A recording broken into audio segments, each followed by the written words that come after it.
You're listening to Investify, preaching financial independence and assisting investors to achieve a more flexible and free lifestyle through smart financial planning and real estate investing. If leaving the corporate world and jumping into this thriving industry is what you desire, tune in and listen to stories of like-minded individuals who made the leap to financial independence.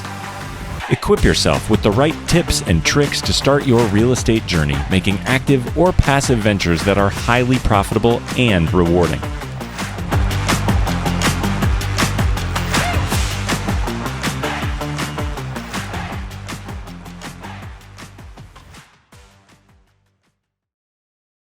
What's going on, everybody? You are listening to Investify. My name is Craig Curlop, aka the Fi Guy, and I'm here with my co-host, Miss Ellie Garcet. What's up, Ellie?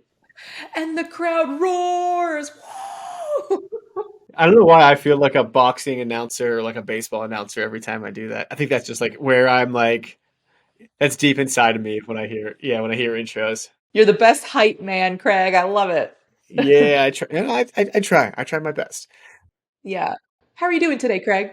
I am doing great today. We are actually getting our countertops replaced, and I did a bunch of demo last night after our meetup that we had here in Coeur d'Alene, and I realized that we're supposed to make these like big holes in the sink to like help them get the faucet and stuff through, and I didn't make them big enough, so I need to run and make them big enough before they install our countertops now right after this. Oh, wow. Yeah. You're the one actually like drilling the holes? Yeah, I've gotten pretty handy in the last year or so, where I can do like, Wow. yeah, I can do a decent amount of things, more than Grace will even let me do now. I think I could do like more electrical, and Grace is like, no, it's too scary. And so, well, like it makes sense. You just put the black with the black and the white with the white and the ground. I don't know, it just makes sense. But This takes me back to like Afghanistan days with like IEDs. Or like, oh yeah, the Afghans don't give a shit. But yes, that's awesome. You're like a Renaissance man, Craig. I love it. yeah, and I promise you that our house was not wired by Afghans. Maybe they were, but at least not ones trying to kill us. So Today we have on an awesome guest. Yeah, take it away, Craig. yeah, we got what, Brandon, Stealth, B Money, so many different nicknames, right? And Brandon has kind of got a unique story where it's like two tangential stories of, hey, he started house hacking like way back in the day, bought houses at the right time, had a great influence in his mom, and then started a whole property management business to kind of supplement his landlording, but really like his property management business did so good that just like he just took off, and he talks about franchising a property man. I don't know. I really like this episode because it's just different, right? It's not, he didn't just start his own property management business, but he bought a franchise, which is something that I don't know, I think could be interesting to do someday. Yeah, yeah. And I always wanted to know pretty much like what buying a business would be like, especially a franchise. So it's cool that we got into the numbers and like the terms and everything. So listen to the end. Yeah, listen to the end. And if you want to know which way you're supposed to fold your toilet paper, that's at the end too, because I'm still, jury's still out on that one for me. But awesome. Well, let's bring Brandon onto the show. This episode of Investify was brought to you by the Fi Team, a team of investor-friendly agents that service all 50 states. If you are looking to house hack, to invest, grow your portfolio, and want a true investor-friendly agent on your side, go to thefiteam.com and click Get Started, and we can't wait to have a good conversation with you. Brandon Scholten, welcome to the show, my friend. How you doing today, dude? Welcome, Brandon. I'm doing great. Yeah, thanks for having me. Good to see you both. Yeah, man. Thanks for coming on. Brandon, I got a question. What was your like nicknames in high school? Because I feel like I had a couple friends named Brandon, and no one ever called them Brandon.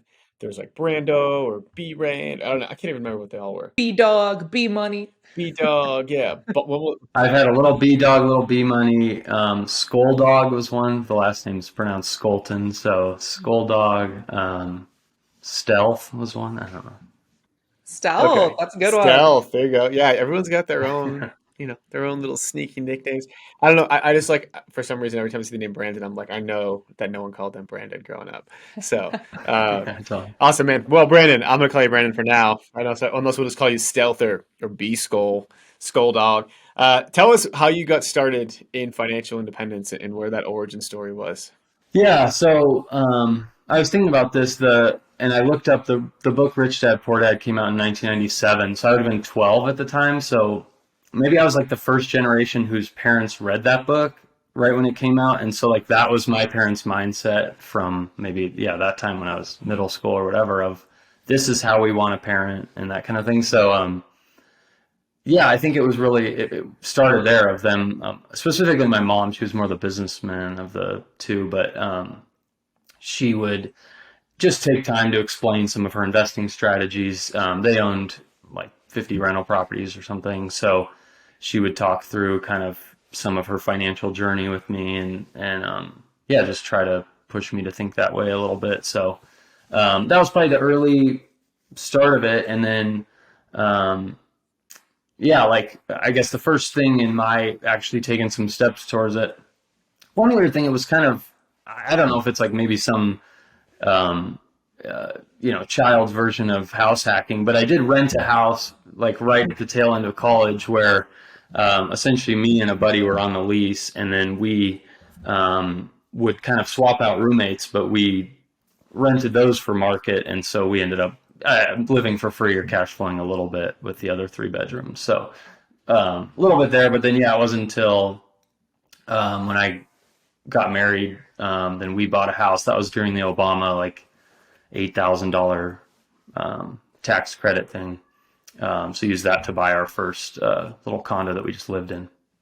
So 1997, you literally found out about Rich Dad Poor Dad when it came out. I don't know. Again, I was too young to really know what was going on in 97. But I wonder, like, if there was like this big book launch that probably not, right? There wasn't really, I don't think internet was that popular back then. And so like, at 12, what were some of the lessons that you remember your parents teaching you? Did they take you to the rental properties? Were you fixing stuff up with them, or how did you get involved? Yeah, so I did not read it, to be clear, but they were all into it. And I have no idea if it hit hard at first or if it was more of a niche thing. They were in the world of owning rental property and that kind of thing, and thinking, more about wealth building and that kind of thing. But so some of it was like, I just remember, I remember driving around in the car with my mom. I don't know where we were going or whatever, but she's telling me about the 1% rule that she uses to evaluate possible rental properties, where you're looking for, that doesn't exist in most markets today, but you're looking for the rent to be 1% of the purchase price. So that was her criteria to dig deeper and see if it would make sense. Just things like that. Yeah, I think it kind of encouraged them to be a little more transparent about what they were working on and how they thought about money and different investments that they've done well in, or they had some real duds too. They owned a used clothing store, and I remember them talking through that, how that didn't go well, and what they did wrong, and that kind of thing. So I think a lot of it was just them trying to really share and give me like that financial education. And did you say already where you were? What city, state?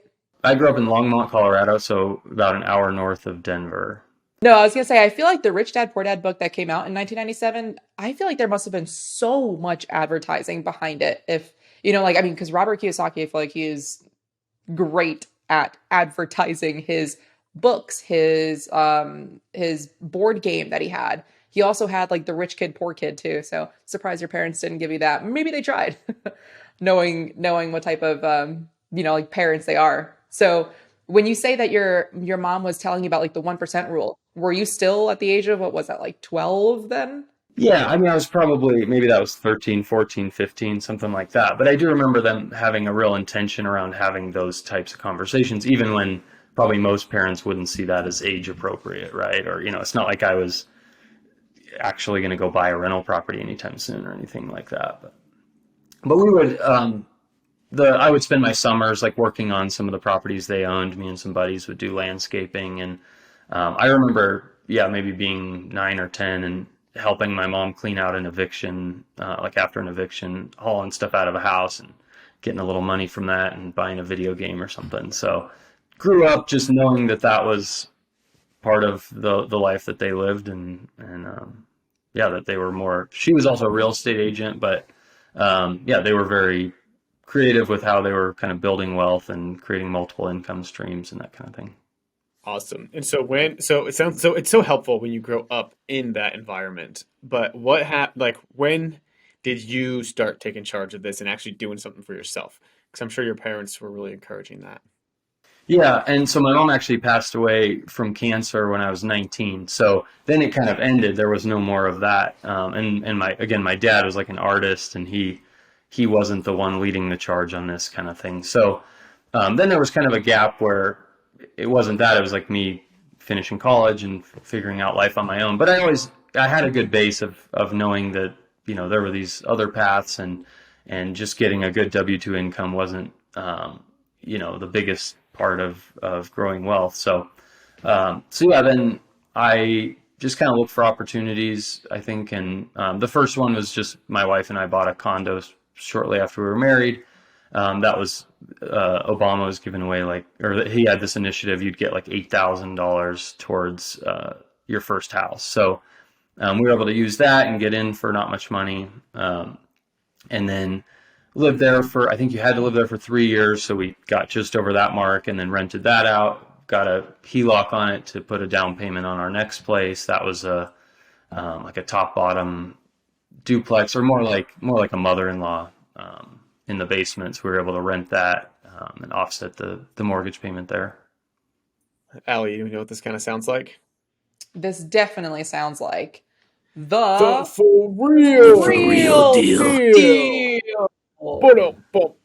Brandon, this is the first real estate deal that you ever did, and we want to kind of go deep onto it, especially for our audience that is a little bit newer. And so, tell us, you mentioned the Obama tax credit. So tell us kind of like when you bought it, how much you bought it for, what did you end up putting down? You mentioned you had to live there. Give us all the details and all the numbers to the best of your ability. Sure. Yeah. So I can go deep on it. So I was actually working for some guys at the time who were flipping foreclosures, and I was just helping kind of get the properties ready to sell. So this was one that they bought at foreclosure. They bought it for 100, and they were like, "We'll give you a little good off-market deal and sell it to you for 130." Which didn't seem like that much of a deal, but because they had to do nothing and we closed right away, whatever. But I think we got a gift from my wife's mom or her parents for like maybe 10,000, and so that was enough. I think we scraped together 20% down. The loan on it was ridiculous. I think it was like, I don't know, maybe right in the fours or something. So our payment was like $620 or something. Might have been less than that. Plus an HOA fee, but it was like, add that all up and it was less than we were paying in rent at the time. So it seemed kind of like a no-brainer. We probably put 6,000 or 8,000 in initially because it was pretty dated and dirty. So yeah, that's what I remember from. And we rented it. I think we got $14.95 when we rented it 3 years later. And Brandon, where was this? Was this in Longmont?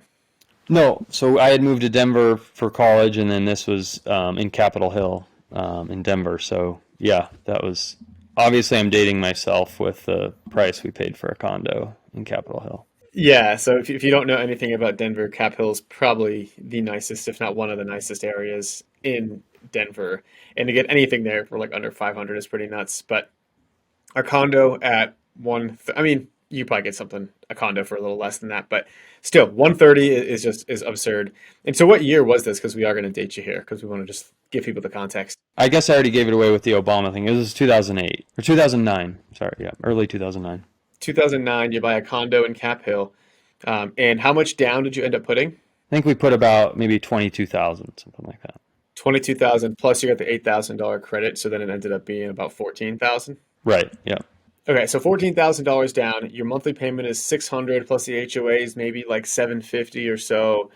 And then you had to live there for 3 years, right? And so that's like a drawn out house hack in a way. You weren't renting it out at the time now, were you? Right. No, we lived there for the 3 years. Okay, so lived there for the 3 years by yourself. And then in 2011, you decided to move out and rent it out. Is that right? Yeah, so we had to hit this 3-year mark, or you had to like pay back the credit. So I think it was like the month that ended, we bought another place with a value had gone up enough. We got a HELOC, used that for the down payment on the next deal, and then rented it for like $14.95, I think it was. So cash flowing really nicely. And amazing. So what was that HELOC for? And what was it worth after those 3 years? Good question. I think the HELOC was maybe for $30,000, something like that. And then we used that. I think we just put 10% down and then the next place was maybe 340 or something. Okay. Okay. So, and this is kind of like the glory of real estate, right? It's like even if you just buy a primary residence, you're still able to take the equity, leverage that to buy the next thing. And when you moved out, I suspect you rented out the condo. Yeah. We got 1495 on it. So yeah, I think we were cash flowing like, $700-800 a month, something like that. Oh my gosh. Damn. Cash flowing $700. Yeah. In Denver, that's crazy. What about the HOA fees? I have a condo in Colorado Springs, and that HOA every year, like clockwork, it goes up significantly. Was that not the case in your property? It wasn't terrible. I think it was right about $200, and in the time we owned it, I don't think it moved up much. So yeah, not too bad there. It was. I mean, this thing was built in the '60s, maybe. So you had like a little tiny pool and a gym that had been, some dilapidated equipment and stuff. So nothing crazy good as far as amenities, but yeah, I'll take the HOA fee over that.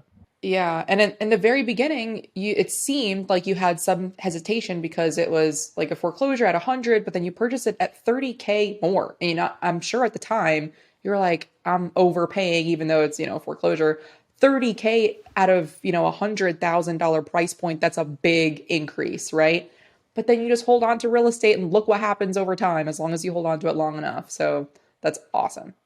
Yeah, absolutely. I remember closing on that and just having like this moment of walking through it, like, did I just make a huge mistake here? Like, this isn't very nice. And so, yeah, I've had that feeling, I think, everything I've ever bought. Brandon, I want to take it back a little too. Like and I don't want to glance over this, but you lost your mentor, right? I mean, at 19, which is heartbreaking. You lost your mom, and I'm sorry for that. And it sounds like a couple of years later you bought this condo, but you didn't really have anyone to lean on now, right? Like I guess you had the rental properties maybe still in your portfolio, but how did that go? Like how did that feel? Kind of like going in 08, 09 when everyone was saying don't buy real estate. You didn't have your mom there to tell you, hey, no, son, like you got to buy this. Don't listen to other people. What made you want to do that? Yeah, no, I think that was very much the sentiment. I think honestly part of it at the time was just like, hey, we got to live somewhere. I know that there's power in real estate, and it feels a little scary, and maybe we're doing it too early. We don't have 10,000 extra in the bank for emergencies or whatever, but yeah, I think I've always had a drive for risk, and just it felt exciting and pushed through some of the naysayers and did it. That's awesome. I love that. And I think that's still the way it is today. Like people now are saying don't buy real estate, don't buy real estate. It's the interest rates are too high, the prices haven't come down enough, et cetera, et cetera. But like when everyone is saying don't buy, that's when you want to buy. Because if you look, like everyone was saying don't buy in 08, and anyone who bought in 08, 09 is very happy today. Right? And I think we're kind of in that same cycle now. It's like the old proverb of, the best time to plant a tree was 20 years ago, the next best time is today. Yeah, I feel like that very much true with real estate. That is exactly what real estate, whoever thought of that quote, I think was thinking about real estate. All right, man. So let's get on to the second one. Right, so 2011, you're buying a house for 10% down, $340,000. What did that house look like? Yeah, so that was it was kind of an attached, like from the front it looked like a duplex, but we only owned half of it, but it had like a mother-in-law basement, so we were able to rent that. Initially, it was to my cousin who didn't actually live there, but she needed to show her parents that she wasn't living with her boyfriend because they weren't married yet, kind of thing. So it worked perfectly that nobody was even there, but we got rent coming in. Yeah, so I think we got maybe $800 for the basement, and the payment was maybe $2,000 or something like that. Had some cash flow on the other one, so yeah, it was a very good situation for us. We loved the place. We had our first kid there and had 3 bedrooms, and so yeah, that one worked out great as well. So like, what were the pros and cons to renting to your cousin? Did you have to give her a discount? Like, what would that have rented out if you rented it to, just to? It was all kind of upside, I think, just in that, yeah, it was an easy, handshake deal. I don't think we even did a lease, and she just wasn't around much. It wasn't, some of those properties aren't set up the best for, they're not like soundproofed really well, and there's some, shared common space and stuff like that. So you'd want to be a little bit picky or I think we would have been pretty picky of who we rented it to. So yeah, it worked out that she paid maybe a little under market, but yeah, the trade-off was very much there. Okay, amazing. And so, I mean, look, like you're house hacking before it became popular, right? Yeah, I didn't get term till long after all of this. Yeah, and I'll tell you what, I think Brandon Turner, this is the story of where house hacking came from. Brandon wrote an article in like 2013 that said it was like how to hack your housing and live for free. And that article created house hacking. And that's exactly what a lot of people have done before that. Nothing anyone talks about in real estate is new, just what we call it is new. And so people have been house hacking for years and years and years. And Brandon, you were smart enough to do that. And so how long were you at this house for, this 3-bed, 2-bath? Yeah, I think we were there maybe 2 to 3 years, something like that. And my wife was pregnant with our second kid. That it was starting to get to a point where Capitol Hill isn't the most conducive for little kids, and it's not very stroller friendly, and we didn't have a garage and that kind of thing. So we started to look at maybe getting something that felt a little more appropriate. So then we moved to like Park Hill neighborhood, bought a place there, and we ended up selling that first place to kind of use as the down payment on that one, because we could still do take the gains tax free, because we had lived there 2 of the last 5.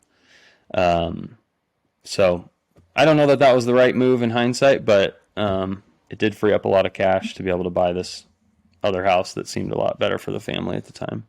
Okay. Yeah, I was going to ask if there was a reason why you didn't do the same strategy of getting a HELOC out on your second property to then buy your third, and why did you choose to sell instead of doing another HELOC? I'm trying to remember the exact details. I'm sure I always got a HELOC if I could on every property I've owned, kind of thing. It just makes sense on your primary. It's like very inexpensive debt, and you can use it however you want, and you only have to pay interest when you're using it. So I think it just wasn't enough, is my memory, and we were all of a sudden going to like a much bigger mortgage payment. So maybe that was a little bit intimidating in that sense of feeling a little over leveraged or something on that with a mortgage payment that was going up. We did hold that second property though, and rented it, and it cash flowed great as well. So it felt like that was really replacing that first one. And so what did the cash flow look like on that second one? I think we rented that second one for $3,000 a month, and we just rented it to one group who lived in the whole thing instead of doing the mother-in-law separate. It seemed like just a lot to kind of manage 2 tenants there. And at this time I had gotten into doing some property management too, so I understood some of the challenges of like a top-bottom duplex that's not really properly divided, and trying to have 2 independent parties live in that. So rented it as one for $3,000. I think our payment was maybe $2,200, something like that. So pretty good cash flow there as well. You mentioned like a little bit of regret on selling the first one. Yeah, just seeing what it's worth today, and like we sold that one for maybe we got like 205 or something like that. So I mean, it felt like we made a killing, right? Like we lived there very inexpensively, cash flowed for a couple of years while it rented, and then made $70,000 or whatever over what we paid. So I mean, a home run in every sense. But yeah, looking back, you're like, maybe we should have held on. And today that thing's probably worth $350 or $400 or something. Another person that regrets selling their real estate.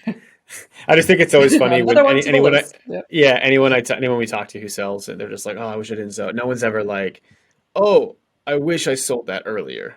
I held on too long. Yeah. But Brandon, you got, it's awesome. You were able to kind of get, again, another cash flow. Like you were buying at the right time where you could actually get cash flow pretty much in Denver as a long-term rental. Like it's really hard to do now, especially if you're putting a low percent down. And so this place in Park Hill, was this meant to be kind of a house hack too? Or were you just, this is going to be your straight primary? This one felt more like straight primary. And we didn't end up loving it there. So we only lived there for like 18 months and sold that one. And then bought the house we live in now that was kind of like we finally figured out everything we wanted in the house. So kind of,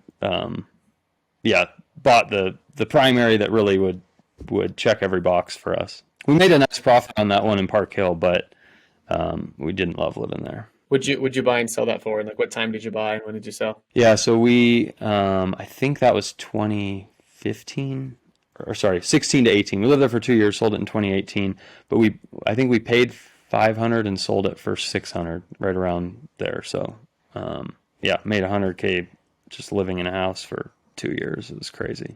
Wow. Yeah. That's a salary for a lot of people, right? And again, that's Right. just, even if you're just doing home ownership, it's just so powerful no matter what time it is. Awesome, man. And so now you got your primary now, and that's just a primary residence, I take it. Are you house hacking still, or is this just? No, yeah, we have got 3 kids now. We aged out of that window, I think. Yeah, for sure. And so what does your rental portfolio look like today? Yeah, so I don't own any of those anymore. We sold that Cap Hill one that we paid $340 for 600, and we're able to again take all the gains tax free. So I rolled that money, though, some of it into a duplex in Littleton. So we've got like a real proper, one side's a 4-bedroom, one side's a 3-bedroom duplex, and that was a big project where we finished a basement and added a bathroom and that kind of thing. So I have that, and then I have a condo in Capitol Hill. A different one, but I bought it as an investment property, and that one's been phenomenal as well. So I had, along the way too, I bought, with a couple partners, we bought 4 little condos, like real low end kind of, condos around town. And, but basically had to, as I had this growing business that had cash needs, ended up kind of, those guys wanted to sell anyway. And so I dropped my equity in that to take full ownership of one of those properties, and then ended up selling that when I was acquiring another business and needed some more money for the down payment on that. So that's been something that's just been a journey of having this growing business and it having cash needs at times. And along with, I really believe in building this rental portfolio, but have had to make some hard decisions on selling things and that kind of thing. Right. And so let's talk a little bit. I want to get into your business, but also real quick, like what are your cash flowing now from your rentals in Littleton and your condos around town? Yeah, so it's just the duplex and the other condo. The one cash flow is about $600 a month, and then the duplex is probably $800 or $1,000. So yeah, maybe $1,500, and that's the back of the napkin math. Obviously, there's some expenses that eat into that and stuff, but yeah, something like $1,500, $1,700 a month. Awesome, just on 2 properties in Denver, and that's honestly like it's just the matter of, it's a subject of time is that we're talking about here, right? It's like if you buy one today and you wait 5 years, they're probably going to cash flow long term, right? But it's really, really hard to find something right now in Denver that cash flows long term if you're just buying it, even with 20% down and renting it out, especially a single family house, maybe a quadplex you could do. We hope this episode is inspiring you to take action. If you're thinking about becoming a real estate agent or an agent who wants to join an investor-friendly team, just hit me up on Instagram at @TheFi because we are growing our team in Denver, Seattle, San Diego, and Coeur d'Alene, Idaho, but also adding to our network in all 50 states. And if you didn't already know this, the FI team provides a super supportive environment with one-on-one coaching, accountability, and ongoing training to help develop kick-ass, rock star, investor-friendly real estate agents. So hit me up on Instagram at @TheFi, shoot me a DM, and we'll set up a time to chat. Can't wait to chat with you. You mentioned a little bit about this other business. What is this other business, and why did you decide to deviate into that? Yeah, so I alluded to earlier that condo I bought was from some investors I was working for. I was helping them they were flipping foreclosure properties. They started buying some real low-end condos that were going through for the foreclosure sale. So these are all condos built in like the 60s, 70s that were pretty low-grade construction, and a lot of them are primarily rentals and that kind of thing. So, but they were buying these things for $20,000, $30,000 a door at the foreclosure sale. And the big aha for them was they were seeing that even at that time, this is back in like 2011, 12, they're seeing that any apartment building that goes through the foreclosure sale is selling at, $80 a door for 1 bedrooms, but you could buy a low-end condo for $25 or $20. So their little thesis was, why don't we just buy up like 100 of these things, and we'll have ourselves, an apartment building, a virtual apartment building or something that's spread out all over town. So that was, they asked if I wanted to help manage that. So they had bought a few, like occasionally they'd buy like a multi-unit, and I would have to do a little bit of management just to help them kind of stabilize the tenants and stuff before they sold it again. So I had figured out a little bit about managing property. So they asked if I wanted to manage this portfolio as they built it as well. It was supposed to just be until they could hire someone full time to do it. So it was just a little side project. But yeah, I ended up really enjoying the work more than I thought I would. And it was a tougher tenant base. It was kind of a low end tenant base, but I found that like if I just took the time to meet the tenants before they moved in and get clear on expectations and walk through the lease with them, that by and large it could be a very good relationship with them, and they would stay a long time and pay the rent on time and take good care of the properties. I just ended up sticking with that a lot longer than I thought I ever would. And what did that like partnership and deal kind of look like for you? Like, what were you getting paid, and what did you have to buy into it? With these investors? Yeah. I never had any equity in any of the deals. It was none of that. It was just, I think I was making 7% of the rents, and most of these rents were like $700 to $1,200 or something like that. So, they took some of the duties of like the accounting and that kind of thing. So it was a fine little solo gig, right? It wasn't a business. It paid decent. I was making decent money. It was really hard to go on vacation or anything like that. So there was a period of time I was really trying to get out of that line of work, but I kept getting referrals and just getting to know these communities. There'd be other people in there asking if I could help with their property and that kind of thing. So I'd set up a little side business to manage for a few other people. And at some point I'm like, man, I'm putting zero energy into this, but it's still growing. Maybe I should read the writing on the wall that there's some opportunity here. Nice. And originally, did they find you, or were you looking for like that type of work? Did you mention that? And what specifically were your roles and duties? It seems like tenant screening, along with what else? Yeah, I mean, this was very informal. So one of the people from this investment group was my landlord in the first place I lived after college, and so I just got to know him a little bit, and then I had a little brief stint as a mortgage broker, and this was like 07, 08 when everything was falling apart. So I wasn't making any money there. I was trying to figure out what was next, and so he was like, hey, me and this, I talked to him, and he said him and this other partner of his had just bought a couple properties and needed someone to go help just clean them up, mow the lawn before they flipped them, kind of thing. So initially it was just hourly work for him, helping get some of these properties ready to rent. And that just, he grew to trust me, and so I took on more and more responsibility for them. At some point, they were basically covering like the Denver metro counties. There's like 5 counties in the metro area. So they had coverage for all that, for like looking at the foreclosures that were available and going after them. And so I kind of expanded to cover like Weld County, which is up north in Colorado. So I helped them grow that. So then I was like involved in going and finding the deals and that kind of stuff. But it was still always just, I was paid a little commission for getting a deal, but I was never a partner in anything or anything like that.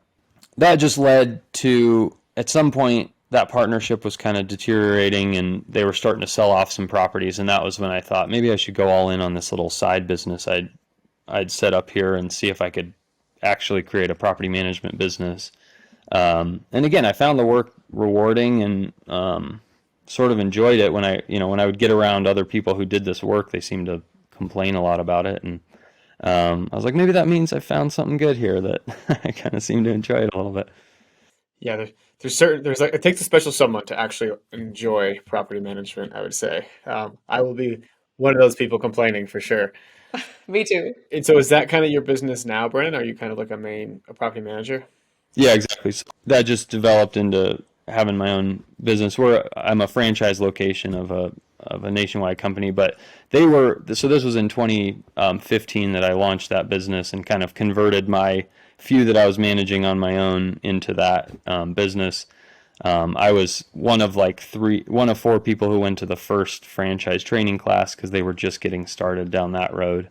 And I felt like I knew the business well enough to, I didn't need like a business in a box franchise kind of experience, but I also, at this point, like I had never managed an employee or hired anyone or marketed anything, or, I felt like there was a lot for me to learn there, so that they had a lot to offer in terms of just helping me ramp up quickly with that kind of thing. So initially it was just, can this pay the bills? Can I actually create a business that I can go on vacation from? That kind of thing. If you're able to, I would love to talk more specifically about the numbers as far as purchasing, like getting into a franchise. Because with a franchise, you get the SOPs, you get, you should, at least I'm thinking as far as like what to say, how to manage an employee, which is exactly what you needed at the time. Essentially, what does that cost? At the time it was $30,000 to buy a franchise. If you were rolling in an existing business, an existing book of properties, then it was $15,000. So that was the deal that was the deal they had. So it was $15,000 to get in. There was a little bit in startup costs or something, but it wasn't that much money. I knew, so there's a royalty that you pay on basically top line revenue of 7% essentially. So even going in, I knew like at some point that 7% is going to be a whole lot more meaningful than this 15 grand right now. And now we're at, I'm paying 15 grand a month or something in royalties. So yeah, and even though you extract the most value early on, right? So it kind of flips where when you need it the most, you're not paying in that much because you're not making that much. And then as it really ramps up, you certainly don't need the support and tools like you once did, and but you're paying on that percentage. So that's just, I knew that going in. I had a good headspace that would be the arrangement. So it's been a good experience overall. And so what's stopping you from like just kind of jumping off board and doing your own company and taking your clients with you? Yeah, the franchise document makes that very difficult. So even if technically it's a term, but essentially you can walk away from the business and give it back to them, but there's no like, it would be very tricky to try to like start your own business and get all the clients to come over. Like there's non-competes and a bunch of things like that. So even though you were the one that brought those clients over originally? Oh, I mean there was, I think I had 30 properties and 7 clients, and now we manage 950 or something. So I'm trying to think, there may not be any left from that original batch. So it was a little small business I was bringing in. Yeah. Wow. And so do you think that this and what's the company called that you're working for? Keyrenter. Keyrenter. So do you think, and did their brand and did that help you actually acquire your 900 units you got under management now? Or like, could you have done this without them, you think? I mean, even going in, I was like, I could do this without them eventually, but there'd just be a whole lot more of a learning curve and trial and error. And I remember when I went out and visited them when I was kind of considering this. And if you've done much in property management or whatever, like keys can just turn into the biggest nightmare, and it's like impossible to manage and stuff like that. So I remember just saying, as an example, what do you guys do with managing keys? And they were like, we've tried this way, this way, this way, and finally we found this, and it's been phenomenal, and here's how it works. And like for me, that was probably the moment where I made my decision. I'm like, oh my gosh, like I could go through trying all these different things and, all this stuff, but like how many other things are there I'm not even thinking about now that like they could just, so it just felt like it was the rocket fuel early on where I didn't have to get stuck in just all this like, I got to figure out websites and SEO strategies and evaluate vendors for this, and how do I hire and where do I post a job? Like I just really got like both some like you said, SOPs of just here's how to do it and it works, as well as some of it was more just having kind of coaches to talk things through and that kind of thing. When you mentioned keys, oh my gosh, I would lift up this whole bag of keys, but it would make too much noise for the recording. It's man, and I don't even own that many properties. Like, I um, know it spirals out of control before you can even. it's crazy, yeah. And then I'm making copies of copies. I'm like, oh, I don't even remember why am I even making a copy of this just to make sure I have it. But to which one? Digital organization I have on point, but keys. Yeah, we bought a fiveplex at one point, and they gave us this bag of keys that was like 40 keys or something, and they're like, yeah, it kind of got away from us. We don't know which ones work and what's old, and you may just have to. And I'm like, and then that thing sat around forever. It's hard to ever like throw away a key that you think might operate something that you just forgot to check or whatever. So I'd love to talk about how, as from a property manager's perspective, walk us through any guidelines that you're aware of as far as getting the landlords involved with the tenant screening process. Because I'm sure you get some landlords that are like, hey, this is my criteria, but also, they might not know of all the FHA rules and just everything. So how involved do you get the landlords? How much say do they have? What does that look like? yeah, I mean, in a perfect world, they'd have no involvement, right? Like what's at the root of that is like, here's how I've come to think about it is like, we don't really want the clients who say, hey, I just need your help. I don't need your expertise. Like I've got my way. We hope we're bringing expertise to the situation. And if that's not what they're after, then it's just always going to be a challenging relationship, right? But when it's in full service management, we're not really involving the owners other than just letting them know. There's occasionally times where they say, oh, I'm negotiable on pets, and so we'll say, okay, well, we'll see what comes up, and if somebody has pets, they'll kind of look at the situation and say, okay, I'm comfortable with that. But hopefully they're listening to our recommendations there and that kind of thing. So a little bit on things like pets or move-in date. Sometimes it's like, do we want to, we've got this so-so applicant that could move in next week, but we've got a better one that's a month out. Can you handle another 3 weeks of vacancy? So situationally like that. We do some where we'll just find a tenant for a landlord and then they're going to manage it. So in those situations, we're a little more lenient on that because they are ultimately going to have to be the one dealing with this person and all that. But still, it can become so problematic when they want to review everything. And yeah, like you alluded to, like they could be violating fair housing laws left and right without really realizing it. And we'll be implicated in that if there's a complaint and that kind of thing. So it's tricky to allow the involvement. Yeah, definitely. Can we talk about those fair housing laws for those that don't know? And, that's another good reason as to why to use a property manager because they know it. It's literally their job. Otherwise, they can get sued. Because otherwise, you can get in trouble if you are, renting something out on Zillow, Avail, whatever it is, and you have your own criteria, but you don't know that you're violating fair housing laws. So, can we talk about what they are? Yeah, so there's definitely some landmines there where on the surface it's just, hey, don't discriminate against this list of protected classes. You can easily find what those are. And, most people on the surface would say, yeah, well, of course I'm fine with any race and gender and nationality and all this. But there's subtle ways where you can be implicated where you're like, I didn't think I was doing that. So I'll give an example. I've actually dealt with a fair housing complaint and ended up having to settle on it. But I think it highlights some of the tricky issues here. So we had a property we managed in an HOA. It was in some townhomes. And this was during COVID, so all of a sudden everybody's at home. And we received a violation letter from the HOA that said, hey, your tenant is allowing minors to play in the common areas unsupervised. And so we didn't think much of it. We just forwarded the letter on to the tenant to let him know and didn't hear anything about it for months. Well, they felt like they were being discriminated against for having children. The actual situation was these are like the townhomes with little half fences like between the units, and that opens to kind of a green space. And so it was just kids throwing frisbee or whatever like out in the back. As far as we could tell, there was no egregious, crazy behavior or anything like that. And so they felt like they were kind of being targeted by the community.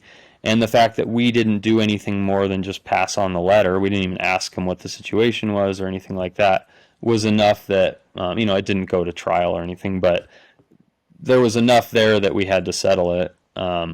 So yeah, those are the kind of things you just have to be conscientious that sometimes how things are discriminated against. And HOAs are notoriously terrible at fair housing because the people running them and on the board and all this are not trained in any of this. So that can be a tricky situation if you own property in an HOA and there's a policy, or even some HOAs just really don't like tenants, and so they'll kind of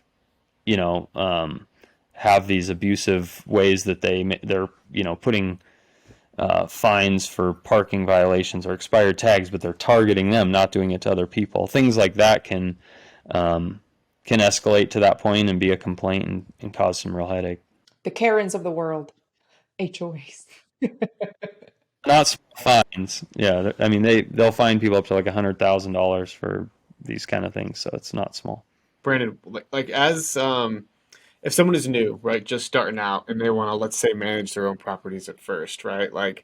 At what point do you think it might make sense for someone to, I guess, switch to a larger property manager, and why pick a large company like Key over just some, mom and pop type shop? Yeah, good question. I think just in the evaluation of should I do this myself or not, I think over half the rentals in the U.S., at least single family, are managed by the owners and do not involve a property manager. So I think it'd be foolish to say you can't do it right on your own, right? Plenty of people are doing this very successfully. I think a big part of it is just you have to kind of examine, is this what you want to spend your time doing? And if you are going to do it, make sure you're doing it well and you're educating yourself and being a good landlord. I think it can be a horrible experience. Maybe you guys back in your renting days rented from an individual landlord who just didn't know what they were doing. They were hard to get a hold of. That can be a super frustrating experience as a tenant, right? So I would just say that's a hurdle to clear of do I really want to spend my time doing this, and will I make sure I'm setting up systems where they can get a hold of me and I've got people to make repairs that are kind of set up. I'm not just hoping my handyman's not out of town or something. And then another big part of it, I would say it equates to kind of $20 to $25 an hour work. So again, you just have to evaluate, is that what you want to do, or would you be much better served to spend your time finding and evaluating the next deal and kind of staying engaged with, that side of the need of your portfolio. So yeah, those are a couple things. And then you also asked about a small company versus a large one. Yeah, I think there's pros and cons there. I think probably the difference, well, maybe on both sides, there's horrible small companies and there's great small companies. Same thing with large ones, right? So I think some of that might just be talk to somebody from different size company and see what you're more comfortable with. A larger company is going to have more resources, more processes, more experience dealing with crazy situations, just from the reps doing it and that kind of thing. But yeah, there's some really good owner operators who will know the property like the back of their hand, and maybe they even are over there fixing some of the things, so that can work well for people as well. What are some things that people can look for in the contract, so that way they can know, are there any ahas or got yous that they should be aware of when looking at different contracts between different property management companies? Yeah, so a few of the things I'd say that vary a lot. Some contracts will say you're on the hook through, most of the time it'll be a year at a time, but it's if you want to get out of this relationship, you owe all the fees as if rent's paid through the end of the contract, right? So that would be a big, where some people are with us, you can cancel and there's no termination fee, that kind of thing. So that would range. I think just in general, there's different ways different revenue models in the business. So looking at what fees are charged and who keeps what, and kind of making sure incentives are somewhat aligned there. Yeah, those would be a couple of things. Yeah. Awesome. Cool. Well, Brandon, we're getting into kind of the later part of the show here. And so we'll need to transition into our final four. But before we do, I just want to ask you two more questions. One is, where are you going next? Where are you taking your business and your company? And then two, we'll get into two after. Okay. First one, our goal is to get to 5,000 properties, so it's about 5x where we're at now. Our original timeline was by 2028. That may be overly ambitious, but that's what we're striving for.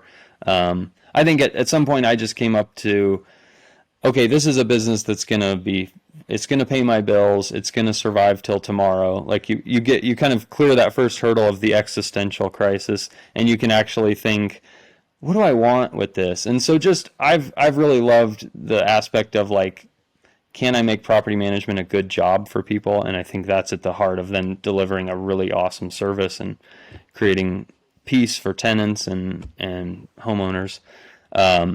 So I think it's a really fun challenge to try to get to that scale and do that. So that's what I'm striving for. On the personal investing side, I certainly, like I said, I feel like I've had to sell a couple properties, and I didn't want to make the portfolio smaller, but I think I'm past that season of having to put cash into the business. So I want to get back to investing and finding the next deal. Amazing. And then the second question is what is like any advice you'd give or any parting words of wisdom you give to our listeners today? Yeah, maybe just stay curious and open-minded. And a lot of where I've ended up is just because I kind of didn't take the first no, or didn't think something was immediately a bad idea because someone said it was, or it couldn't be done. So I think that's what I'd attribute any success I've had to kind of that attitude. Love that. Awesome. Well, Allie, you know what time it is now? It's time for the final four. Boom. Boom. All right. Question number one. What are you reading right now?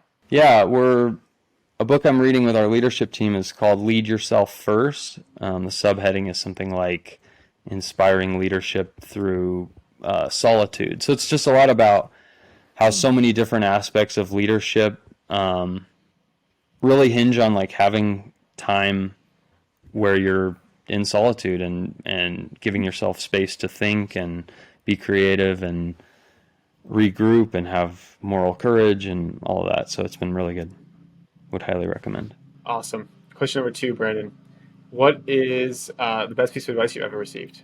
I think so. Back when I was just starting the business, I was going to hire my first employee. It was one of my college roommates, good friends. He was just like slightly farther down that road than I was of hiring someone. And so I remember asking him if he had any advice. He recommended a book called First Break All the Rules, so I'd plug that too. But he just kind of pushed me to like, there's this mentality of like, you could rank employees as A players, B players, C players. And he was just like, I think that's not super helpful. Like everyone has, not everyone, but a lot of people have a real ability to do something exceptional. And so finding how people are wired and what motivates them and what work they're just uniquely gifted to do has, like, having that lens instead of just evaluating people as good or bad has really been helpful in that I think we've been able to just develop people and see unique skills and position them to succeed.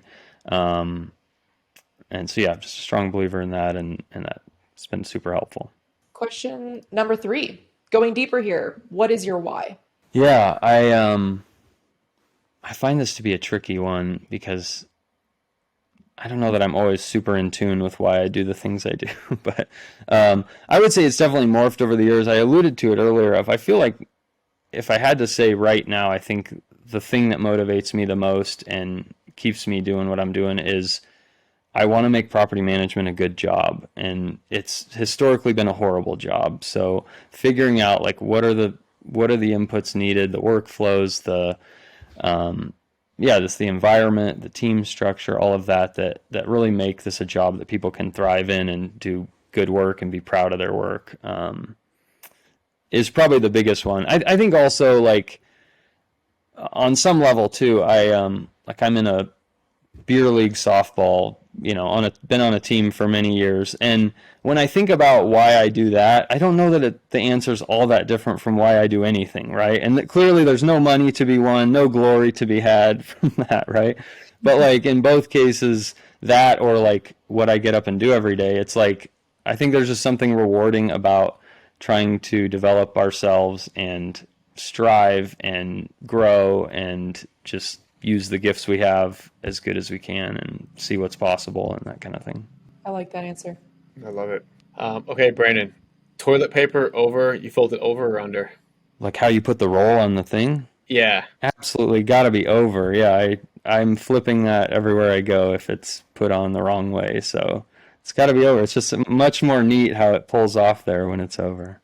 You know what's funny is like, great, my wife, she tells me every time I do it that I did it wrong. And I swear I don't know which way I do it. And so I've got to imagine it's like 50-50. And I'm like, are you just telling me I'm wrong every time? But so and into this day, she'd probably slap me if she heard this, but I don't know. You Do don't know know? which is right. I feel like I don't know. over is It right. doesn't matter to me. It's right? over. Because it's over. It's Over. definitely It's over? over. Gotta be. Yeah. My wife can't pay attention enough. She's just sticking it on there as quickly as she can, and so it's the same battle. I don't even say anything. I just fix it. But yeah. You got to talk to my wife and just tell her to fix it instead of say something. Because I just can never. And then I'm always just like, just say over or under, and then okay. So over. I'm gonna try to go over from now on because of this. So that was a selfish question because it was like, oh, It's a good, it's an important question. yeah. And another important question, Brendan, is where can people find out more about you if they want to learn about you, your space, and everything that you're doing? Yeah, our website's keyrenterdenver.com. We also publish a monthly newsletter called the Denver Landlords Digest. That's really we're just trying to help people be good landlords, think like a landlord, be financially and operationally prepared to do it well, whether they choose to use a property manager or not. So if you go to our website, you'll see it'll pop up a subscription there. But we're trying to just really deliver high value content. So I'd love people to follow us there. Awesome. Cool. Well, Brandon, thanks so much for coming on, sharing your story. It was a pleasure to get to know you a little bit better.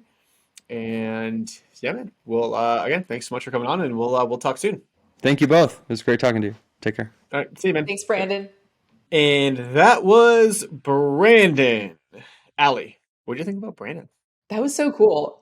I really liked interviewing a property manager as like not the landlord, just like truly honestly seeing it from their perspective. And of course, I should have known that the answer would have been like, hey, we want the landlord's influence as far as what they're looking for tenants to be far, far away from us. But it's cool that he's able to grow so quickly and do like on the investing side as well as a property management business. So that was awesome. I like that episode a lot. Yeah, and I think something he said that was actually pretty cool was like people are always hesitant to, to pay any upfront investment for anything, right? Like for a franchise, right? You're going to pay $15,000 and you're going to get all of this stuff. And now instead of taking 10 years for his business to grow where it is, maybe it took 5, right?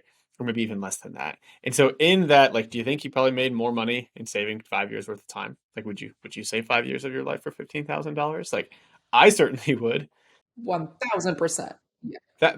That's what most franchises are, and that's what like when you're buying into something or using a partner or even doing coaching or mentoring, it's like you're paying for your time because they will get you to where you need to be quicker.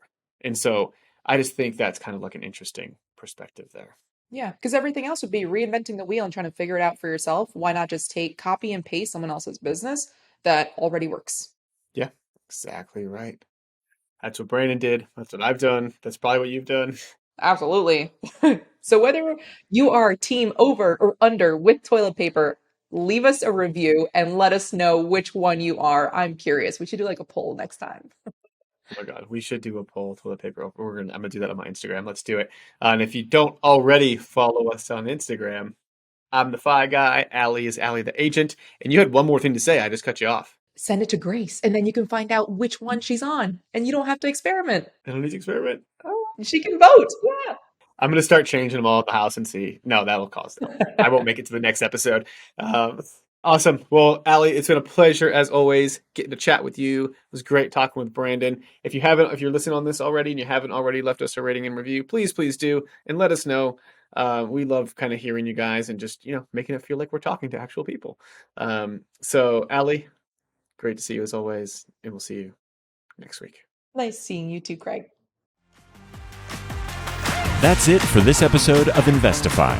We hope that these nuggets of real estate wisdom lead to more savvy financial planning and a clearer path towards financial freedom. For more content like this, subscribe to the show at investify.com. Don't forget to leave a rating and share it with your friends. Together, we can transform more real estate newbies into successful and clever investors. Thank you so much for listening. See you on the next one.